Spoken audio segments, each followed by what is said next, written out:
What's going on, everybody? It's SmashMuck here on behalf of MMOBomb.com, and welcome back to the Free to Play podcast. Today is February 16th, 2014, and it's episode 99.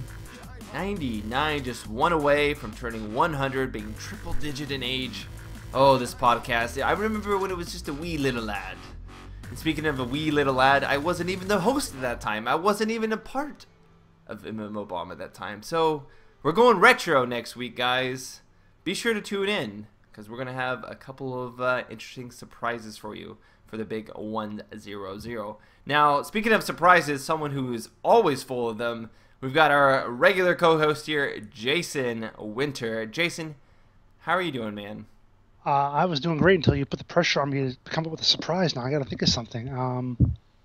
I'm really a 17-year-old girl. There we go.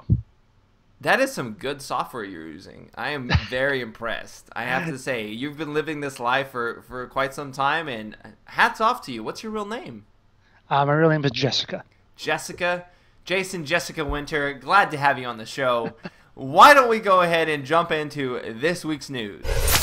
Alright, so we've got some pretty interesting developments, finally, or I guess pseudo-developments, if you will, regarding EverQuest Next Landmark, the Sandbox buildish MMO from SOE. Currently, that's in alpha. Of course, the game has been alpha now for a few weeks. People have been able to jump in, try to build something, have their plots wiped, and generally, SOE has been actually pretty good about providing feedback and making adjustments and trying to keep everything going as smoothly as possible as they can for an alpha. But recently, SOE actually detailed a pretty extensive EverQuest Next Landmark, basically roadmap, if you will. It is a roadmap where they sort of place brick by brick the newest updates that they're going to be adding into the alpha as they continue towards beta, which should come later this year, with a full release hopefully by the end of the year. Now, it's quite extensive. There was a lot of notes, and so we've broken it down into just a few of the highlights, Jason, and I'll read these to you. They sort of broke them into categories. There is better communication, socialization efforts, moving around the world, making that easier, better building, more space, caves, and attached claims. Now, these are some of the improvements which were in Phase 1, the first part of what they're going to be actually adding. In Phase 2, they'll be adding some risk and danger elements where people actually maybe jumping off a cliff will result in your death. Like in every other MMO, they're going to finally be adding that, which I think is funny. And then basic combat. So I sort of wanted to go through this and pick out some of the favorites, if you will, some of the things that we're really looking forward to the most, and have a little discussion about these individualistic things, there we go, that SOE is adding. And because we can kind of see where they're sort of pushing the MMO now, and we'll be able to better sort of formulate what they want to do with it now that they've sort of laid out their plans. Well, overall, Jason, have you actually gotten a chance to actually break these down and look at these yet? And do you have any particular favorites? I read through it all, and of course the thing that I would really, more so I think than anything else that I'm kind of interested in is to see what the risk, danger, and combat in general is going to be like. Because you talk about an MMO, and okay, granted, it's EverQuest Next Landmark, it's a lot about the building and so on, but combat is what you do 99% of the time in a lot of MMOs. So to get the first look at how that's going to work in this, and probably some version of that going on to the real EverQuest Next, that to me is sort of the big thing. Everything else is mostly a refinement or a little improvement on communications movement, stuff that you kind of have already, but it's just going to be improved and made a little better. So that the combat is going to be the real big new thing that I think is going to be most interesting. Yeah, I definitely have to agree with you in the sense that combat, if we were compare it to, say, Minecraft, which the games are obviously widely different, and although they do have some crossover in audiences, but Minecraft did have very basic combat for the longest period. It was very generic. There wasn't much to it. It was, get crossbow or get a sword and hack and slash, and that was basically it. No special abilities or anything like that.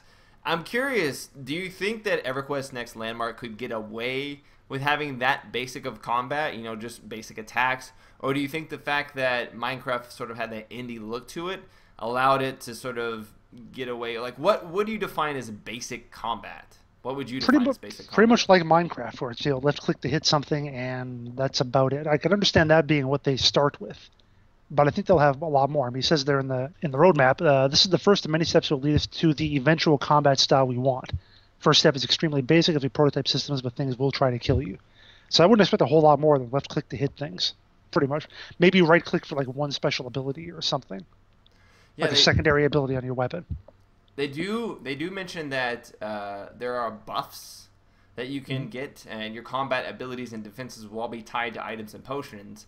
So it's interesting that there is some sort of, it's not just combat in the sort of vanilla, neutered sense that you swing and you do damage. There is some sort of play in terms of like the stats of the character. It is an MMO after all, so there is something coming into play, as well as buffs, which maybe lends itself to alluding to abilities or at least potions that you can drink, because it does mention potions. So I would think that there's a little bit of expansion on the combat in some directions, obviously through progression, because it does mention it there.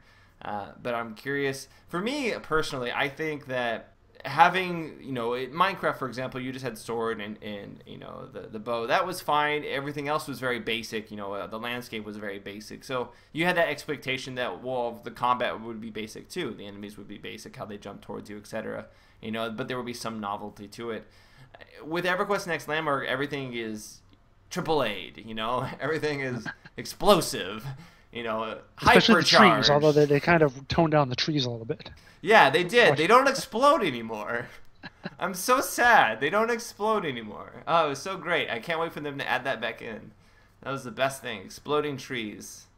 I was pretty bummed that I didn't show that off in the landmark live stream. That is a something else on the roadmap. A tree harvesting revamp. They're going to. Oh, that's actually nice, because I'd have to say that harvesting trees is a lot more generic than digging at this point. There was a good post actually that was on the EverQuest Next Landmark forums by a user who talked about a new system whereby you would actually have to hack into the tree and go around like you would in real life. Oh, like an axe, like you have to chop it down. Oh, okay. Yeah, and it was a mini game. He did a really great graphic. It was really great. It almost looked like a heat map wrapped around the tree, whereby you would want to keep it in that like centered area, and then you have to move around the side, and it would get progressively like shrunken in, as you did it. I thought that was a really awesome system. I don't know how hard that would be to implement, if they would have to animate that, as they animated voxels, in terms of difficulty. But I would have to say, yeah, that part is probably, now that I think about it, the most generic part of EverQuest Next Landmark currently. Just the way you chop trees it doesn't change. You just one animation, a tree explodes or used to explode. Now it just disappears. Yeah, and it's not like you get to kind of move around or pick a different area like you do when you're digging. So yeah. There's no you don't really feel like you have an effect on the tree as you chop. The tree just sort of knock it down its hit points. It just gurgitates all this lumber and just throws it at you, which that doesn't even happen in real life. Come on. Oh, well, we're going for realism now. Well, oh, yeah. When I expect when I take a pickaxe, when I hit it in the ground, lots of minerals just explode everywhere. And then they rapidly suck into my body and are placed somewhere among me. So, yeah, so risk and danger, a huge thing that they're going to be adding in. Of course, you'll be able to die. They actually say that there is some penalties that players will experience when they die. So there will be some risk in dying. You're not going to want to die, and so that means, I guess, no creating a diving board. I guess you could still create a diving board off a mountain, but just that would be for people to troll with, just lure them off and jump off. Well, water is something else they're going to add later too. Yeah, and speaking of water, did you see that they were going to make it where you could divert it? Yeah, that's unusual. I mean, I guess it makes sense, but I mean, you think of the old like Wild West, some sort of thing where the bad guys set up a dam so that the town doesn't get any water, and they have to pay ransom or they get the cowboys to save them or something. I can totally see that going on. It's like you're gonna put your claim next to a river, and someone's gonna dam it up, further up the river. So you're gonna go up there and kick their asses or something. I don't know. That would be that's pretty awesome. To think that I own the claim where all the water comes out of. And you're like, I just dam it up. Yeah, how does that work? Screw all you other people. I just get all the water to myself. You get that perfect spot where you file into a lake or something. I don't know. See, in Minecraft, when you would dig out a hole, it would just fill it up with water. It would just continuously, I think, fill it up, right?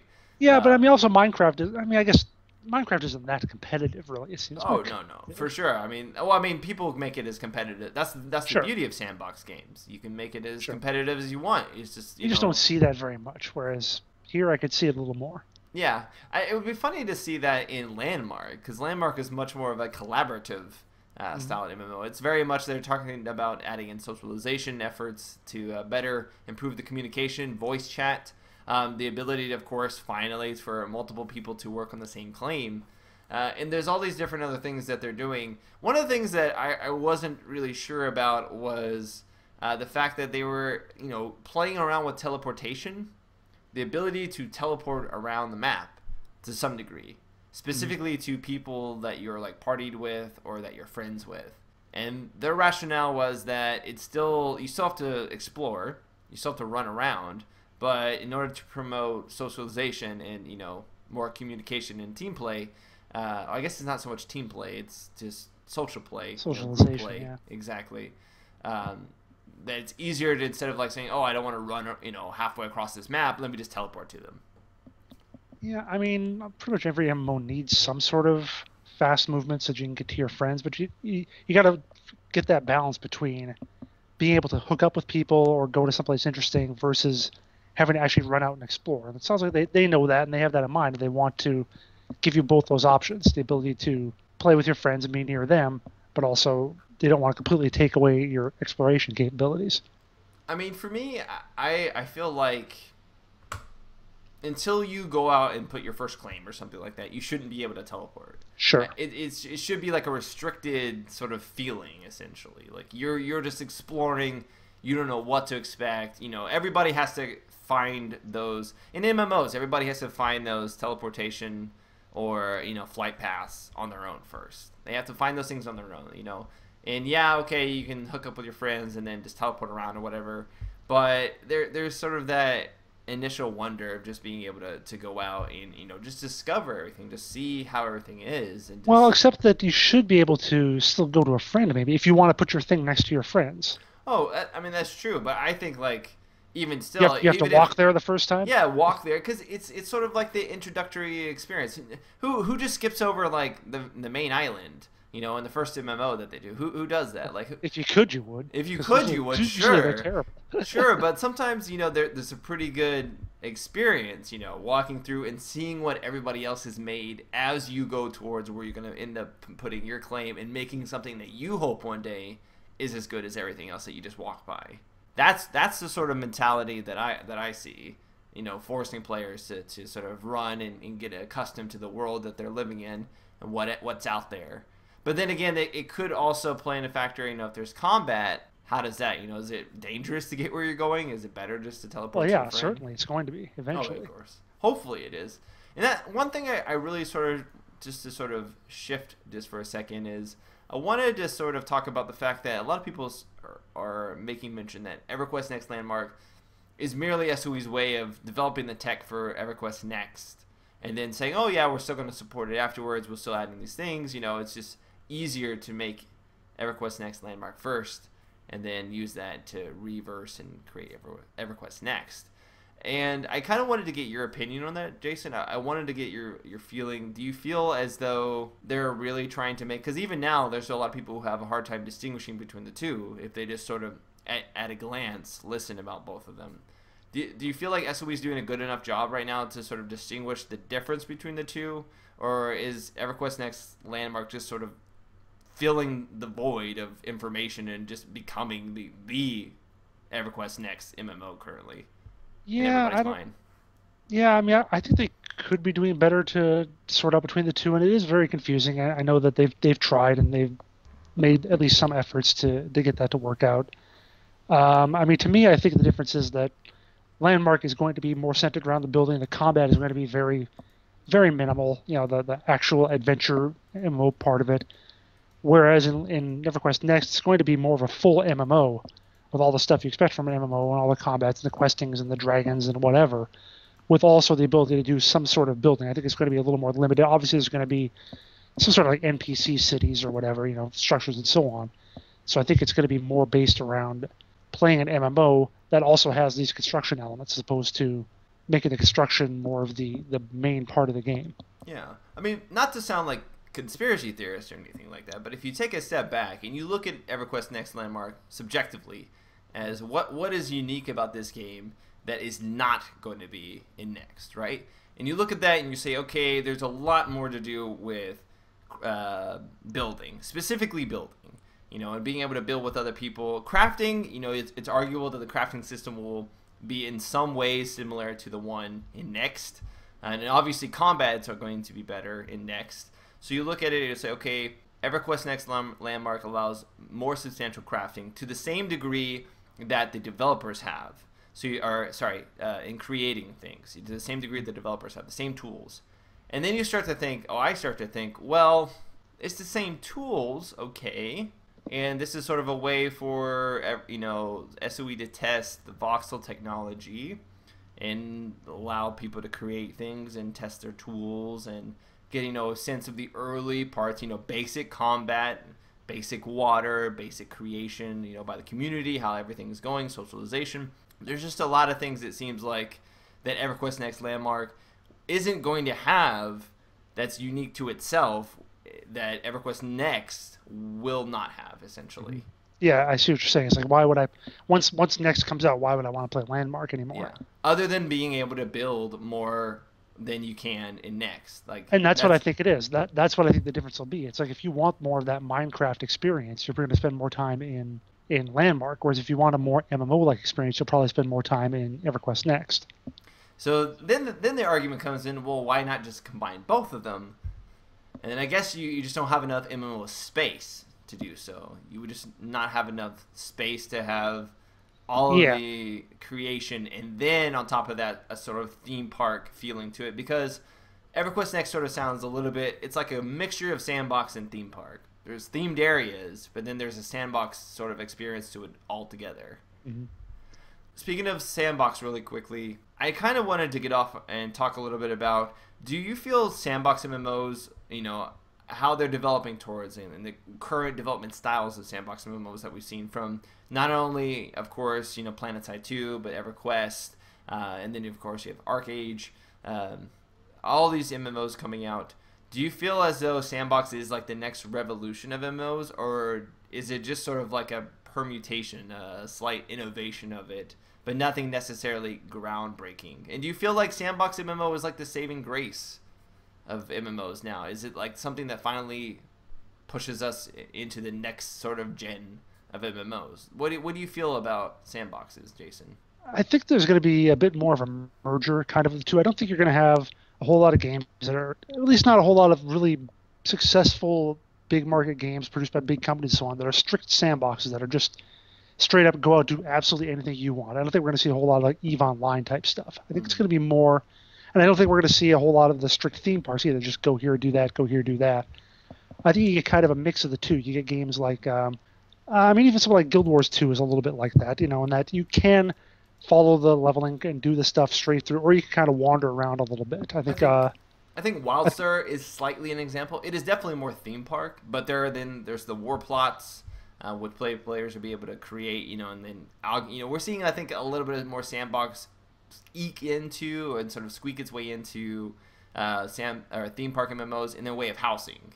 I think I'll have to take your word on that, because what I've just seen of WildStar so far in the streams looks pretty fairly rigid. But I was talking about what I've heard about the high level stuff. There's a little bit more flexibility in you being able to create sort of like a guild area, and you own that area essentially. Not to the same degree as, say, PlanetSide 2, but I do see some developers trying to put things that you could consider a little bit more flexible than a standard theme park MMO into MMOs. I mean, we're even seeing World of Warcraft getting sort of like this housing system added in, which is something that you would consider much more of a sandbox element than a typical theme park, I would think.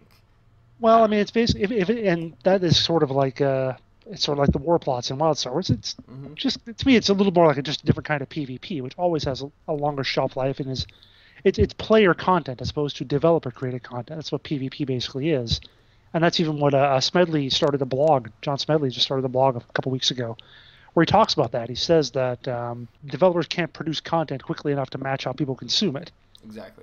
Scott Hartzman over at Tryon said the same thing a while ago, and they are realizing that you just can't do that and expect you can't invest tens of millions of dollars in an MMO and have it be some strict linear experience people get done with after 3 weeks or 4 weeks and then move on. You have to have something that's going to keep them in there for a longer time, and the only way to do that, to give them enough content to do that, is to give them the power or the ability to sort of create their own content and have their own experiences more so. And I think it can't always be a completely anarchic thing. Like I said, I think that kind of scares people a little bit. I think it makes it difficult to get into if, the moment you step out of the safe area, you're going to get blasted by 30 bad guys or whatever.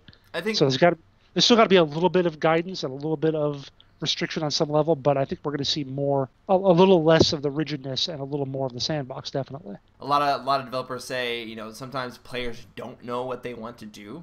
If when faced with all the options, a player doesn't know what to choose because he doesn't know what all the options mean or do.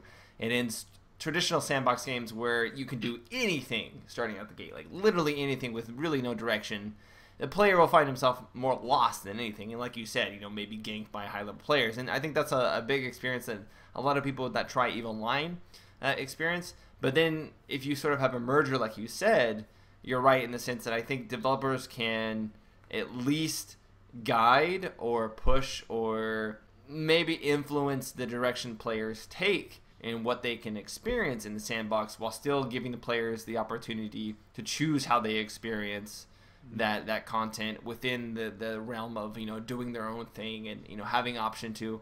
Or I guess it's really just about having options to make your own content. Like, what do you have access to create your own experiences? Yeah, that's what it is. Yeah, exactly. It's about the devs putting in the tools so you can actually do that sort of thing, which you can't do in World of Warcraft. You can't do except what the quests say you can. Yeah. There's no other way to do much. I mean, unless you're like an open PvP server and you can go around fighting people or whatever. We need an MMO where you can kill the quest giver. Yeah, well, I was about to say, if you're on a PvP, actually you can do that, can't you? In WoW, if you're on the other side's. I guess technically.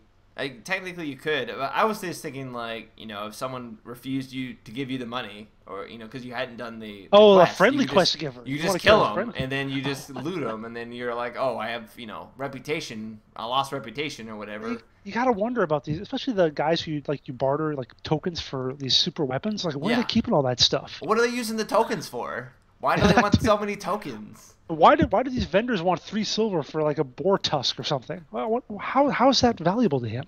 He gives it to his children to play with. Like, that's. Well, my theory was that the vendor buys the boar tusk from us for 3 silver, and then goes to in the next country over and sells it for 5 or something. Maybe. So he's got his own little racket. Or he makes it into a nice horn. I mean, there's so many things. He probably puts it on all the spikes that go on top of all the buildings. You don't need that many horns though for all the boar tusks we turn in. I thought we just use boar tusks for like all the ceiling stuff, like ornaments, spikes, spike on traps the outside of the buildings. I don't know. Really quickly, going back to EverQuest Landmark, caves are going to be added pretty soon. So finally, people will be able to dig down. Right now, there's no sort of cave system. You can make your own caves, but you won't discover caves. And I think that's one thing that's really important to add soon, because one part that made Minecraft so great is that you would dig down and you would suddenly fall into a cave, and it becomes this super new exploratory experience that you can discover where this cave leads to, the pathways in the cave, the nooks and the crannies, and it's pitch black and all that. So caves are going to be added soon as well. And overall, I think the way EverQuest Landmark is headed is good. I definitely think they're adding what needs to be added to EverQuest Landmark. I am just a little bit on the leery side of the fact that it feels as though this game came about because they needed to have more time to develop tech, and they still could do, they could use a lot of what they found out about Landmark to develop Next, which of course they're going to learn over their experiences, of course, but it just feels feels a little bit too PR engineered to me, Jason. Just a little bit too PR engineered. I do definitely think it is the working environment for Next. I think that's definitely what they have in mind. I think what is it? It's almost like the Kickstarter for Next. Exactly. EverQuest Next Landmark is the Kickstarter for EverQuest Next. They get some money, you get a chance to try a little bit of it out, and I mean, really, I think this is the biggest thing is when you step back and you see, well, hey, I get the same tools that the developers do. What's different from me and the developer? You're paying to be in here. They I'm get paid. paying to be here and doing that. And wait, I actually have to like pickaxe and get stuff. They can just have infinite stuff. But they use the same tools. They use the same tools. So yeah, they're obviously developers do more, but if you can get people to make money, if you can get people to pay for it. I do hate the fact that people are like complaining that SOE is going to use stuff that people make in the game to make EverQuest Next stuff. They have said that they would like to use some of the things that community has made, but they haven't actually done anything yet. So I wouldn't complain necessarily about the fact that they're doing that, because we don't. They're like, oh, they're just using the community to make stuff. Well, we don't know what they're making, going to use. We don't know how complex or how crazy, it may just be something that's very interesting or artistic. Dota, nobody complains about Valve using skins for Dota, but I do that all the time. It's like the same thing. Come on, guys, come on. All right, go ahead and move on to our next article. I would highly suggest you check out the full roadmap. I'll have a link to it in the description if you want to look at that. There is quite a lot of information there, a lot of which we didn't get the time to discuss. But if you're an EverQuest Next or a Landmark fan, definitely check that out. Now we're going to talk about a little other MMO that we recently did a big reveal of on MMOBomb. I did a big reveal of it. Is World of Speed. Now, World of Speed isn't to be confused with Need for Speed. Or World of Tanks. Or World of Tanks. Or World of Speedy Tanks. Or World of Speedy Tanks. What if you race tanks while you shot them? That would be awesome. That needs to be an MMO. World of Speedy Tanks. Racer. That's the next thing. They're going to combine the MMOs, and it's going to be great. But yeah, World of Speed. A new MMO that is actually coming out from the good old folks behind another game that's still in development called Project Cars. Slightly Mad Studios. Slightly Mad Studios is a UK-based studio that has been making racing games for about 10 years or so, starting with a lot of like the Need for Speed titles. They also did the Test Drive series, GT Legends, GTR, and they worked on, like I said, the Shift series specifically of Need for Speed. So they have somewhat of a pedigree, I guess you could say. They have some experience with racing games of all types, both more arcadey and those more sim-based. And they're making Project Cars, which is very much a sim-based racer. However, this new MMO, World of Speed, is certainly not Project Cars. It is a little bit more arcadey, and they've mentioned that they wanted it to be more open to everybody. But it is still very much AAA in the sense that Project Cars and Need for Speed series was. And we really haven't seen a AAA well-publicized racing MMO, or whatever you want to call it, in a few years. I mean, Need for Speed World came out in 2010, and it's been met with mediocre success and actually quite a lot of criticism. So the genre itself has sort of stagnated over a bit. And I'm curious, Jason, are you much of a race car fan? Do you ever like play racing games at all? Does it always have to have some sort of gimmick for you to get into it? No, I used to play Gran Turismo on the old PlayStation versions. I liked it a lot. And yeah, I mean, to me, I guess I can play the like arcadey fun kind of stuff. I played Burnout too, but I prefer the more at least somewhat realistic stuff like Gran Turismo, like this kind of appears to be. Yeah, this is, I would say from playing it, it is certainly not on the same level as like Forza or Gran Turismo 5 or something like that. But it falls more in line if Gran Turismo had a baby with Need for Speed. Like, that's what it feels like. It's sort of the middle of that, where the cars certainly, you do need to actually use the brakes and both the handbrake and the brakes a lot, and you have to actually watch your speed in corners. You can't merely slide into a corner per se. You do actually have to make your corners, if you will, and those are really important factors. And so is just how you handle your car. It's very easy to sort of spin out in the sense that you can get bashed and go off and hit the side of a railing. But if you get in the groove, it still sort of feels like an arcade game in the sense that if no one's around you and you know what to expect, and the straightaways, there's not too much of an effort to sort of turn and make slight adjustments. And then there's a boost function, which any game that has a boost function, I mean, come on. That's not going to be, that's not sim, yeah. Yeah, it felt more honestly like, I guess you could say, Need for Speed Most Wanted, in the sense that the cars had that sort of like floaty weight to it a bit, where you could boost and kind of fly around just a tiny bit. But it certainly felt a lot more grounded, a lot more grippy, a lot more sort of traction in it, closer to something like Gran Turismo or Forza. Certainly, though, it did feel like the developers behind it knew racing games. I think you could see Well, as that. you said, they did Need for Speed. So Exactly. Not only Need for Speed, because I think people look at Need for Speed and say, well, it's just another arcade game. I have to really stress that you do feel some of their earlier series that were a little bit more serious, as well as Project Cars. You do feel that design in the playthrough. At least what we played through, which was a pre-alpha, in 45 minutes. I mean, there wasn't that much to play, but from what we could feel, or what I could feel, I could certainly see where it was going. But that's not nearly the most interesting part about World of Speed. I think the most interesting part, perhaps, is the fact that it is not a sort of lone wolf style racer, Jason. It is a team-based racer. So you have teams of cars against each other, and they're not just trying to take each other out. They're trying to protect each other. They're trying to do laps, without hitting anyone, or protect the lead car. And it basically pits everybody as sort of a wingmate. They're wingmates of each other. And so even if you don't get first, you still contribute towards the team win. Because if your car gets first and your team does terrible, you may not necessarily win. So it's a team effort. All the cars have to work on it together. And I kind of wanted to get your opinion, Jason. I'm sure you've read the article. What's your initial sort of reaction to not having podium placement be the main driving force behind a competitive? Because they want this to be competitive, a competitive racer. no, I definitely like it. I like the notion. It gives it kind of an MMO feel. Is that you got your party of however many people, 4 or 5 or however many are in your team, and like you said they say they have different roles like blockers, wingmans, drifters, even though you couldn't really distinguish them that well in your brief look at it. But yeah, I mean, it gives it the nice idea of making it seem like to make it feel a little like League of Legends. In which case, I hope that there isn't going to be, oh, you idiot! Why did you cut me off there? I'm on your team. You bleep and bleep. See, I worry. It's like I feel that coming. I do worry about that because you can hit your teammates. Like, sure, you can exactly. collide, and we were colliding with each other nonstop at the beginning of the races. It was like a destruction derby at first.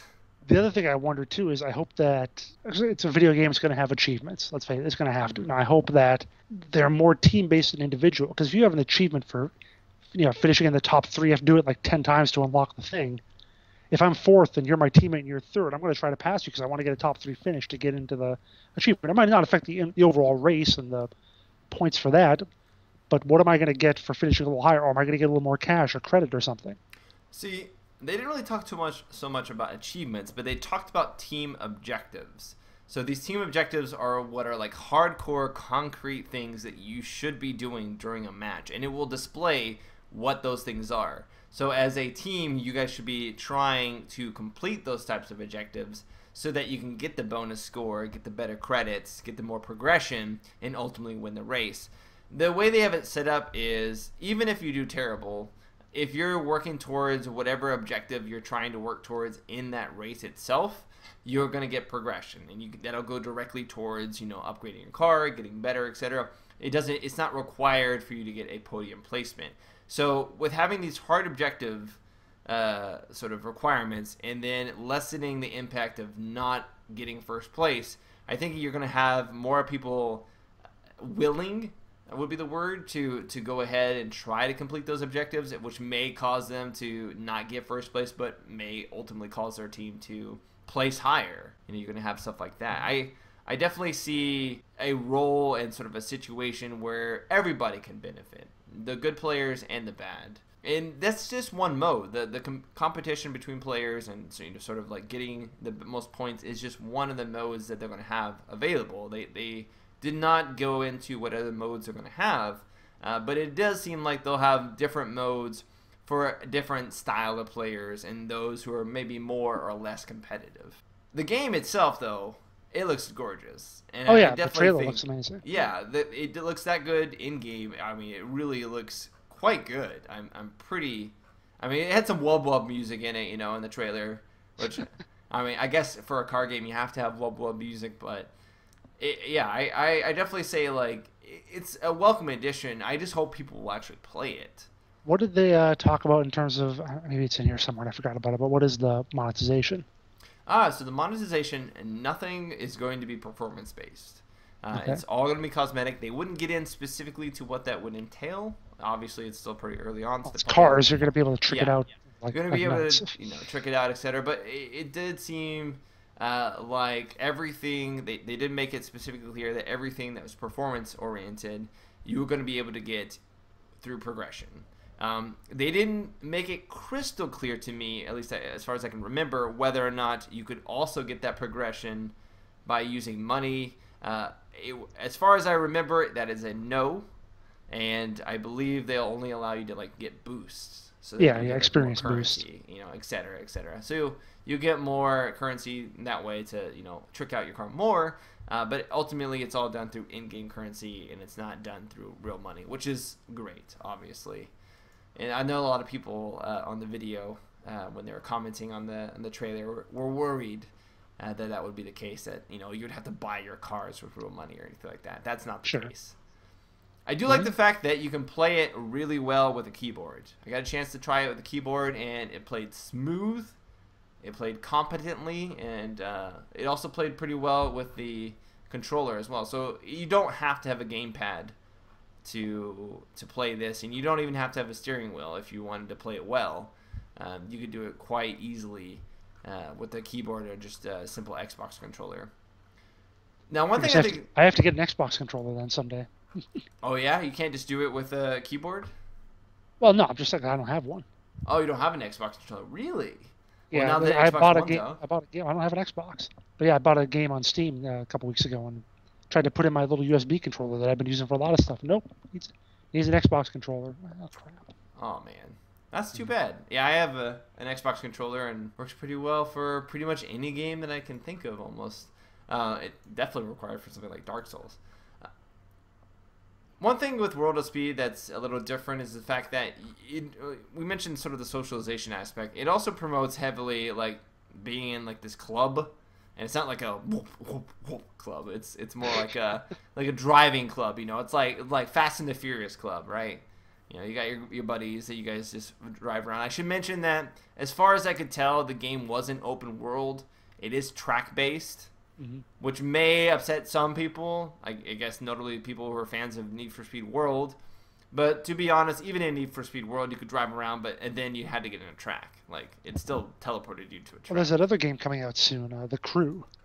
That MMO RPG, as we call it. Yeah. Which is open world, so there's that too. There's that, but it's not very many players, right? There's like, you could get maximum of how many players in like. Yeah, I don't remember exactly how it works, and it's kind of like phased. Like you can go to your friends to do something. I don't remember exactly how it works. The way in this game, the sort of grouping up mechanism in this game is, as a group, you guys can actually race other clubs. Sure. And if you win on that particular racetrack, you gain access and you sort of win that club.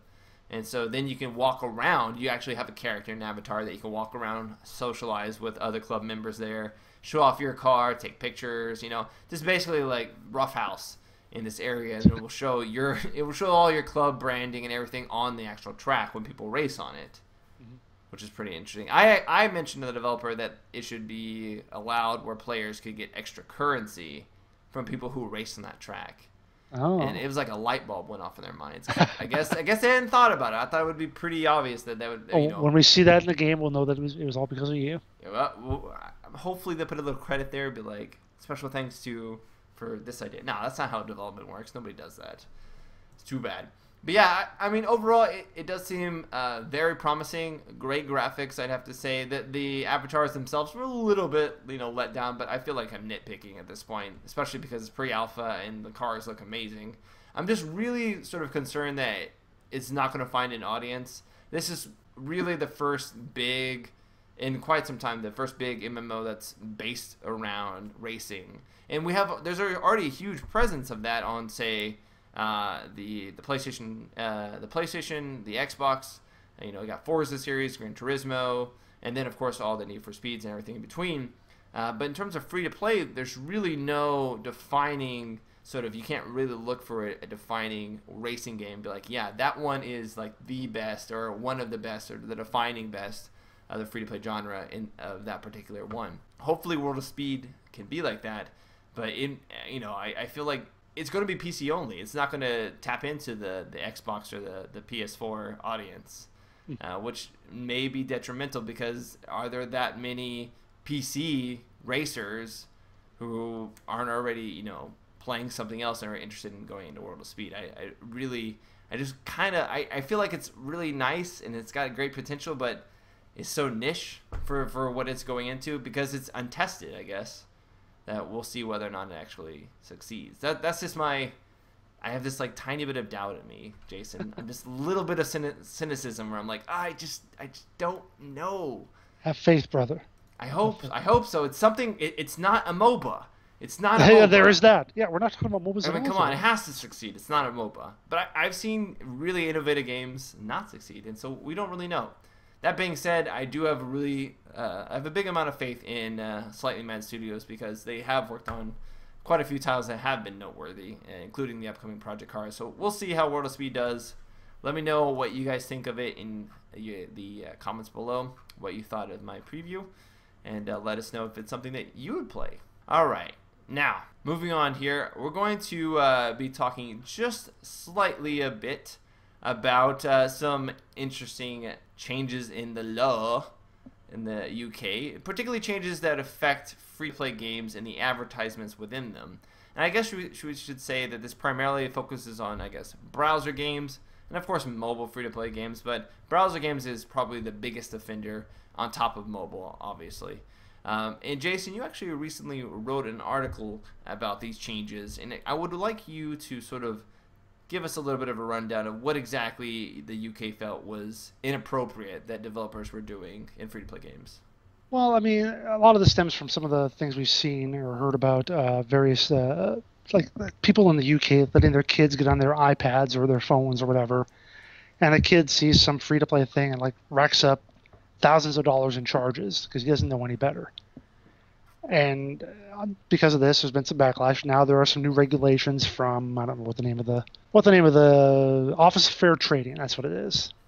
Put out this document on all the different, these various principles that games have to adhere to, and it gives examples of games that do it, things that are acceptable for free to play, things that aren't. Again, it's only in the UK. It's not a law in the US or anything, so it's not going to affect. And it's mainly meant to target the little browser company, people who make little games like that.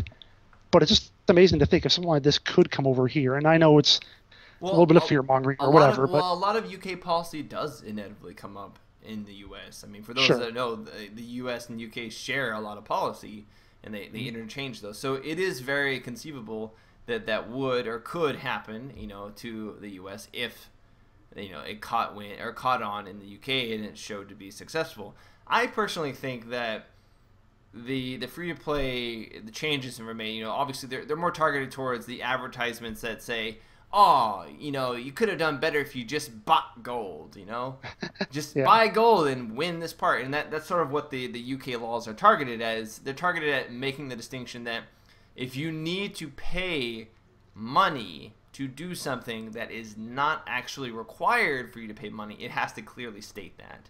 It can't be like, oh, you didn't defeat the dragon, we'll just pay, $9.99 and get all the hearts so you can defeat the dragon.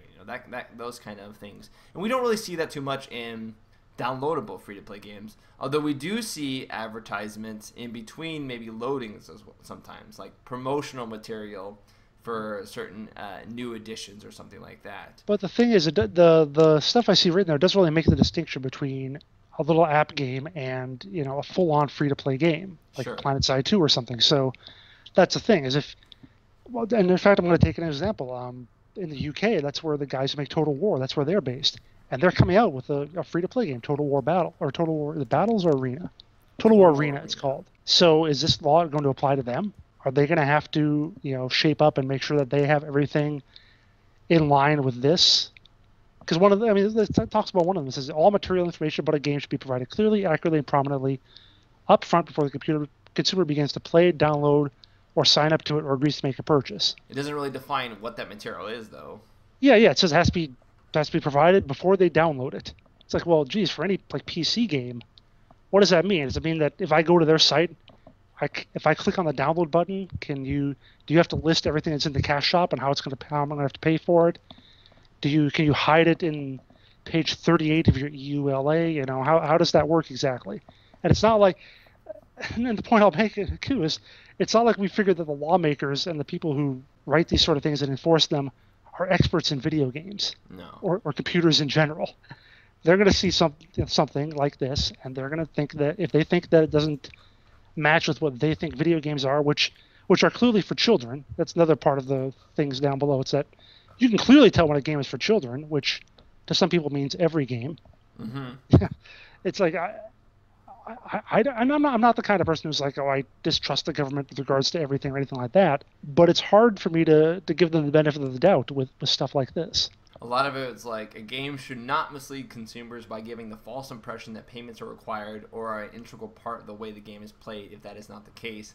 And the commercial intent of any in-game promotion of paid-for content or promotion of any other product or service should be clear and distinguishable from gameplay. I kind of wonder with that if, like, that means that you can't have, like, does that mean they'll enforce it where you can't have the ability to buy gems in the game? Is that considered sort of a part of the game, the ability to use money right then to purchase an item, to, you know, then do you have to bring yourself out of the game as sort of like a non-gaming experience? That's exactly the thing. A lawyer or a judge who just sees, I guess, and they give examples. Like, it shouldn't be that you must pay to advance to the next level or whatever it is. But even just, like you said, just the general in-between ads that say, hey, if you spend money, you can unlock a different class or something like that. You know, is that going to be considered in their mind? Is that, hey, this is a part of the game, and you have to pay to do it? Yeah, that would maybe go directly in contrast with Elder Scrolls Online, for example. You know, being that you have to pay extra to gain access to that specific race. Would they consider that like unfair, or does that actually not fall within the? Well, I was thinking even of Lord of the Rings Online, or a lot of free-to-play games. But LOTRO in general, it only gives you 7 classes in the free-to-play, and to get the other 2 that were out in expansion, you have to pay. Well, I believe, right? DDO, maybe that could be. I'm not sure. Well, they are by the same company, so you know it is very conceivable. So. Sure. So yeah. It is sort of interesting. I can definitely see that they've left it quite wide to interpretation. Even with all the examples they give of what's good and bad, you know, a shrewd lawyer is going to figure something out, or a free-to-play manufacturer or dev is going to. Loopholes? That's, well, not only loopholes, but they're going to have to check and double check to make sure that all of their, like we said, and we talk about the examples. Could LOTRO fall under this? Well, now they have to they would have to look at their stuff and figure out, well, does it? Or are we going to get hit for this? It does create sort of like a lot of unnecessary mines, if you will. Yeah, exactly. It requires you you could or could not know that you've stepped on because of how this is worded. Because it's left open so wide to interpretation. If history has told us anything, when things are left wide to interpretation, it does get abused. And I can definitely see a lot of negative sort of, or people who are looking to either go against games or, you know, cover up for their own mistakes, like letting your child get on and spend $1,500 for them to exploit something at the expense and the cost of developers. You know, at the expense that a developer cannot make a system very intuitive or very simple for players to use if they do want to make a purchase.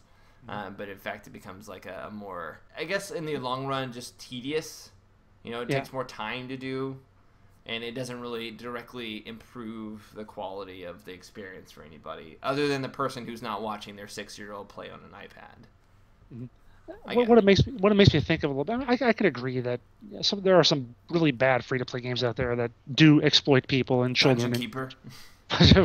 Yeah, we'll get to that later. Yeah. But yeah, I mean, there are games out there that probably should get some sort of, you know, there should be a little bit of regulation regarding the really worst of it. But to me, I think of it almost like gambling, like casinos, and they do have a regulatory commission out there in Las Vegas or whatever. Mm-hmm.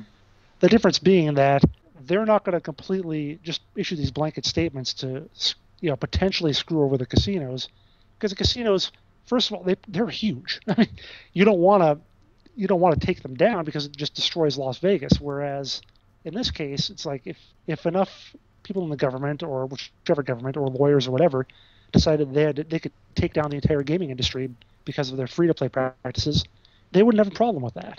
You know, they don't see it as an integral part probably of anything, Well, other than just businesses it's a in big general. business. It is, but it's not anywhere near what casinos are. Oh, no. I wouldn't say that at all. I would say that it does sort of pose an issue for small indie developers, those who often make free-to-play games, because it makes it much more difficult on them to maybe get squashed by someone who is, you know, a competitor or someone just merely who does not like them. They could complain, and due to the flexibility or the broadness of the law, it could be interpreted in their favor, and that person could have, you know, some issues where they have to either change the game or they get fined or something. So it's just regulatory action for free-to-play, I do agree, is necessary in the regards of keeping things civil and sane. Things shouldn't cost, nobody should ever be able to spend $1,500 on a free-to-play game. Like, No. that Not in like a week. You know, over a no, few no, years. that should not be possible. Like, that is like, there's something fundamentally wrong with that free-to-play structure. But, yeah, especially someone so young and so easily, so quickly. Definitely... You know what I'd like to see? If you want to do any law, make a law that, like you said, puts a limit on per time. Like, you can spend no more than, I don't know, $20 a day. Something like that. Or maybe, I guess you'd have to go more than that if you want a big purchase, but something like that where $50 or $100. So at least you're not going to do this huge binge where you're spending, you know, a few grand, which would not only help stop kids from doing this sort of thing, but also help stop the adults, the people who are out there blowing, you know, $20,000, $30,000 a year on some of these games. Yeah, well, I mean, especially the games that you know, have gyms, or that you can use gyms or use a currency to increase something. Any time-based game, I think a lot of it's almost like a form of gambling. That's what I'm saying. That's Yeah. why, you know, we talk about the regulation like the casinos. Yeah. Yeah, because you're like, oh, spend more coins, get more access. Spend more coins, get more access. It's that same sort of reward system. Even a game that's not like that, like I said, because I remember reading a story about a guy who spent like $30,000 in a year on PlanetSide 2. It's like he just had to buy everything. It's like, wow, you know? I didn't even know you could like. Maybe it was 3,000. Maybe that was it. I'm sorry, I don't know. I didn't know you could spend three grand on PlanetSide 2. I didn't know that was possible. Alrighty then. Well, that's sort of an interesting take on what's going on in the UK's free-to-play realm. Hopefully that doesn't affect you guys across the pond too negatively. And if any of you over there are sort of like experiencing it or see it already in effect or hear a little bit more about it, feel free to let us know in the comments of what's going on. Now, moving on to the A-bombs for us personally, Jason and me, Smugglify. I'm going to go ahead and start. I'm going to give a bomb to GOG, specifically GOG.com, for releasing Dungeon Keeper 1, the first one. I guess it's just Dungeon Keeper, for free. They don't do ones in front. Like, they called it the Great War before there was World War II. That's true. So it was just Dungeon Keeper before it was Dungeon Keeper 2. Yes. So Dungeon Keeper, the original, I should say that, for free. They had it for free for 2 days, and they actually had Dungeon Keeper 2 for only $1.50. And it was sort of like a little bit of haha in EA's face after their huge debacle surrounding the really terrible mobile port of the series onto mobile devices, which it really wasn't even Dungeon Keeper at that point. It might as well have been a completely different game. There was nothing of semblance and no real gameplay to speak of either, Jason. And then there was the review process, how you could rate it. Yeah. You heard about that, right? Yeah, where it like automatically it redirected you to ask to send you an email if you didn't give it a 5-star review, so it kind of made it harder to give it anything less than 5 stars. Huh. Well, yeah. There you go, guys. EA, I can't say I'm surprised, honestly. I can't say I'm surprised. They're going for that worst company in a row award again. I know, and yet at the same time, I'm playing the Titanfall beta and I'm liking it, and I'm like, EA, why does this have to be? Why do you have to be publishing this, EA? Why can't I get this through someone else? Why are they publishing it? Because you are paying to play it. Yeah, I haven't paid it. The beta, I got a beta. Well, sure, the beta. Well, yeah, but you know. Remember back in the day where you could get a demo of something like Call of Duty or Battlefield, and you could just play on the demo servers for ages? I do not remember that. You don't remember that? I wasn't that into shooters back then. Oh, well, there was huge communities back then. I just know eventually they're going to shut down. They don't do that anymore. And I'd play the demo. I would play the demo of Titanfall forever with a community. I would never pay for it. I just do that. That's how I do it. Good. Have strength, brother. I gotta have strength. So what's your strength, man? Do you have strength or do you have weakness? What's your DeBomb or A-bomb this week? My DeBomb is to the totally awesome Elder Scrolls Online marketing team. All the videos I've been seeing this week, all the stories I've been reading about, all the descriptions I've been hearing, I've heard so much about this game in the last week. Oh, wait, that's not actually the guys who are paid to do it. It's all the people who are reviewing and the bloggers and so on. Because the Elder Scrolls Online actual marketing team doesn't usually do a whole lot. We've been getting so much information this last week, just from all the other sources. Now the NDA dropped, that it's been better in most cases than what we've received from the official PR channels. It's really kind of sad. We got our first introduction to PvP from players. Yeah, exactly. Not even from like the developers. I mean, that blows my mind. I get that they wanted to let media in to see some of that stuff, so it's cool on some extent. But just the fact that they didn't have like an article on their site talking about what you do, or I think they did a long time ago, like maybe about a year ago is when they first talked about PvP, and they should talk about it more often. I don't understand why crafting is another great example. I knew nothing about crafting going into the recent beta, and I found it out myself, and I've read a few more articles and watched the video, and it's like, but they didn't seem like they needed to tell us that. So yeah, I don't. It's really weird. It kind of just feels like they really leveraged social media here. So I kind of feel like that what you meant to say, Jason, was that was an A-bomb in disguise. It was like, gee, really? Gee, really? I think that's a little bit. I don't know. There's subtlety doesn't go well with me, Jason. Okay, all right. I'll try to be more obvious next time. All right, so we've got some member highlights here. You notice I mentioned member highlights and not specifically A-bomb or DeBomb because sometimes people just have good comments, and I just want to talk about those. It doesn't necessarily have to be a bomb, but sometimes it's just something interesting that someone says. And Mr. Technova, starting us off here, had quite an interesting thought where he said, specifically he's speaking of when we talked about should Elder Scrolls Online go free to play, or is it going to go free to play after SWTOR, in the same vein as SWTOR. He says, yes, I pray this game goes free to play so I can deal with laggy and stable servers which require a continuous flow of revenue to operate at optimal efficiency, freemium restrictions, pay to win and overpriced cash up items, priced more than a simple subscription fee. Yeah, I can't wait for that game. Good for you. Now, I'm kind of curious. It almost has a little bit of prophetic weight to it. There's a little bit of prophetic weight to that, and in the sense that could that actually, is the game that Elder Scrolls Online turns into, if it went free to play, something that is inevitably better than what it is currently? It didn't happen to SWTOR, and there is a huge budget behind it, so we can only hope that if that happened, they would make it into what it should be. But given track records of major IP MMOs, yeah, I mean the games that are around for a while and then go free to play are, I think, okay. Rift, Lotro, stuff like that. They're not so bad. But yeah, like you said, when it's something that's this big and this hyped, this expensive, if it goes free to play, that probably is going to be regarded as a failure by them. Yeah. And it's going to be. I don't agree with everything he says. I think I haven't played SWTOR much free to play, but I've never noticed really. I didn't know. I was there when Lotro went free to play, and I didn't notice a whole lot of lag or instability. No, I didn't. They've been a little worse with their cash up, I think, over the years, but it wasn't so bad at first. So yeah, I mean, for some games it'll be like that. For some it won't. It's not automatic.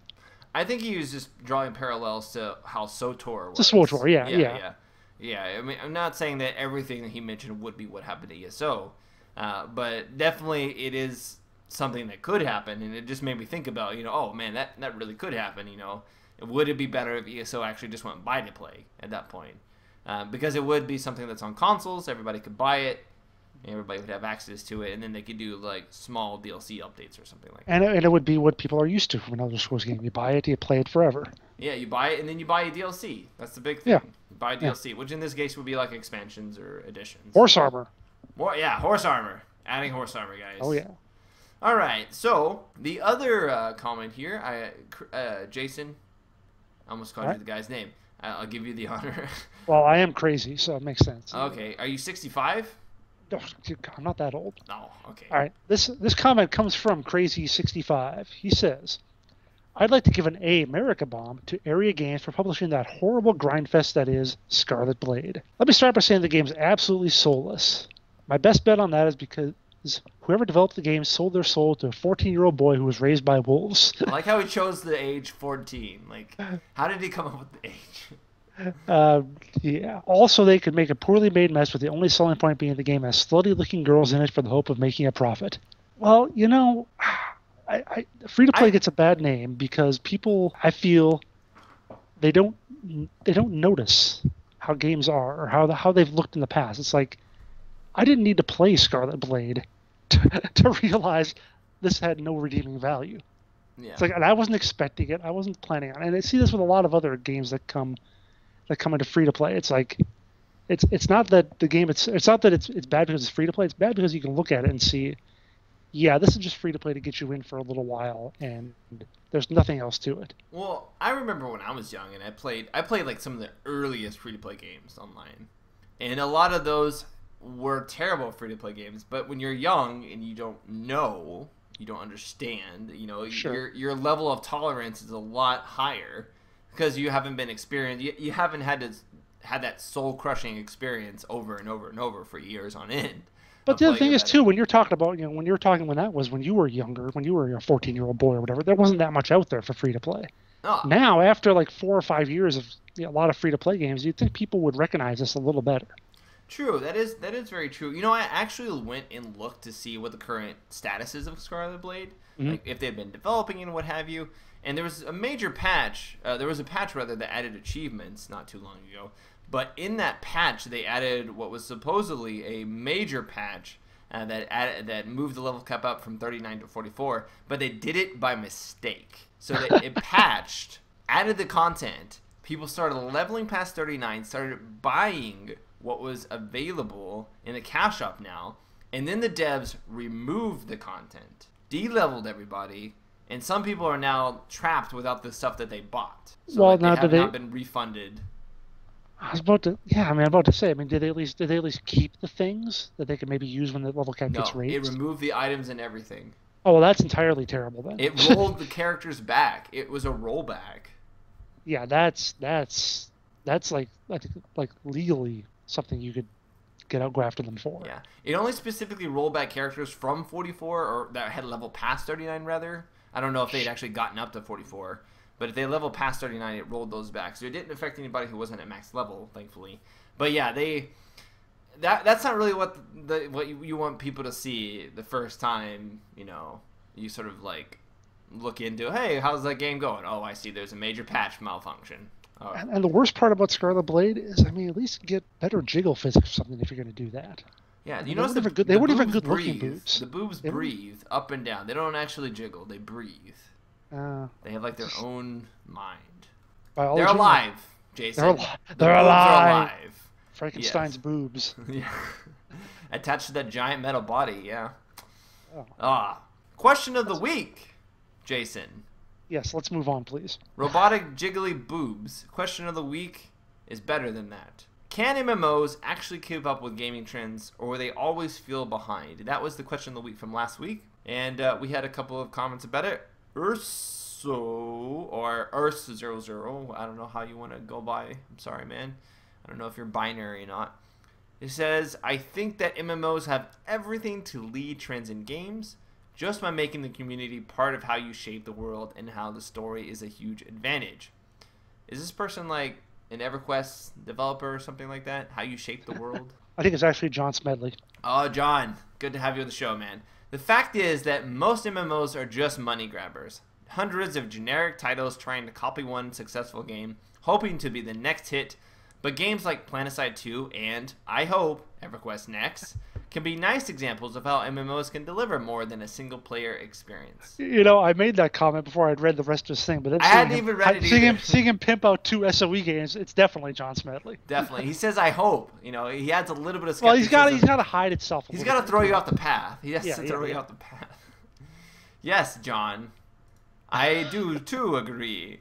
that MMO should allow communities to help shape the world that they live in. Yeah. I think EVE Online is a really big sort of monument and milestone to the notion that communities involved in the changing history and the storyline and the content of MMO can have a tremendous impact on the MMO staying power, and it's just overall dynamics and how what makes it interesting. I think if EVE Online did not have such boring combat to some people, that people would play it more, because the when you read stories of it, it just sounds amazing. So I definitely have to agree with you guys. I definitely think that MMOs can keep up with the gaming trends if developers push them, because it does take, in my opinion, a lot of effort. Some would say more effort than developing a single player game to push that kind of new developments and trends. Jason, there's another comment though. Do you mind catching that one? Yes, this is from Mega17, who is not John Smedley. No. I feel whether or not MMOs can be revolutionary again is the wrong question. Query, whatever. MMOs have never been honed as single player. They are focused on the multiplayer aspect. Multiplayer online was revolutionary, but that has become the norm. To that point, yes, MMOs will always be able to keep up. You can take any experience, and it would be feasible to make an online version given enough dev time. Just as we will need the Oculus Rift for single-player games soon, we will have MMOs that require it as well, just further in the future than the single-player games. There's nothing preventing that. I think these actually are exactly what I would think of in terms of both these comments kind of dovetailing each other. I think from the technical standpoint, I think MMOs are going to lag behind because they take so much longer to make. I think they generally require such bigger systems, and you can start a game. MMO coming out now started in Elder Scrolls Online. They probably started making that in 2008 or something, 2009. But in terms of the social aspects, in terms of what they can do for not just obviously not just for video games, but sort of like interaction in general online, I think they can really provide a lot in that sense, which is kind of what the first guy alluded to. Yeah, I think always MMOs will lag behind, specifically graphics, just because there's more they have to display with more people on the screen, generally speaking. I mean, even though EverQuest Next or Landmark and PlanetSide 2 are gorgeous games, they have some of the best lighting in an MMO I've ever seen. The models and the textures and everything altogether is maybe something from 2011, 2012. Sure. It definitely does. You can noticeably see that they chose an art style, or they chose to bring down the graphics in a certain way because of those restrictions. And those will always, even when we get to the point where we have supercomputers, there'll always be something that MMOs, I feel, make it lag behind. If it's not that, it's, like you said, development time. That being said, I can't wait for Oculus Rift to be like a norm for MMOs. I can't wait to be able to plug into MMOs like Dot Hack. I mean, come on. I'm ready, Jason. Let's plug in. Won't that kill you, though? Isn't that what happens every time somebody goes in a Dot Hack anime, it does something terrible to them? I know one person it does.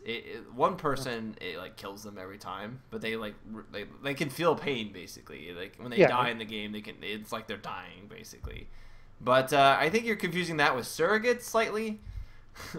No, there was a Dot Hack anime I saw where they investigated some kid who died while playing the game. There were several. Well, the one that I remember. So. It could very well. I just started thinking of surrogates with Bruce Willis. Sure. When they kill you in the seat, it's similar. It's like the Oculus Rift of the future, except there's robot bodies. Sure. All right, and Jason Winter, what would your robot body look like? Sexy. Sexy. Would it be that 17-year-old girl that you were talking about earlier? If I did, I wouldn't leave the house. Oh man, sounds about right. Now the question of the week for this week is there a downside to Sandbox titles? We talk about all what Sandbox titles add to the experience. Is there something that they don't add that perhaps is a negative aspect of Sandbox? Just like there's negative aspects of a theme park MMO, are there negative aspects of a Sandbox MMO? If so, what are they? And so I really encourage you guys to let us know in the comments below what you think. You can either let us know in the comments, though, or you can use one of many social alternatives, such as michael@mmobomb.com for email purposes, or twitter.com/Spunkify in case you want to reach me on Twitter. I don't know why I did that as a very Android robotic. As opposed to the At Spunkify. Oh, at Spunkify. Sorry. I think you could actually do twitter.com/. You can do twitter.com/. Yeah, but nobody says that. Nobody. Well, I said it. I did it in a binary. I went binary there. I'm sorry. Jason, in a non-binary way, please tell everybody how they can access you. Oh, access you. Dang. All right. Let's get back to the 17-year-old girl. No. On Twitter at Winter Informal. On Twitch TV, twitch.tv/JasonWinter, and occasionally blogging at jasonwinter.wordpress.com. Now, Jason, if I send a tweet out right now and I say Jason Winter confirmed on podcasts that he's in fact 17-year-old girl at Jason Winter hashtag, I will retweet that. You will retweet that? All right, you guys heard it here. I'm going to do that. He says he's going to retweet it. We'll see if it actually happens. All right, guys, that's been the episode this week for the Free Play Podcast. Be sure to tune in next week for the big 100 birthday. We're turning 100, and we're going to have ourselves a party. If you party. Will. A party. I don't know, for your 100th birthday party, what would you do? Hopefully survive. Yeah, take your dentures out and just put your face in the cake. That would be pretty awesome, I think. That's what I'm going to do for my 100th birthday, guys. Until then, we'll see you next time. Spunkify out. Later, guys.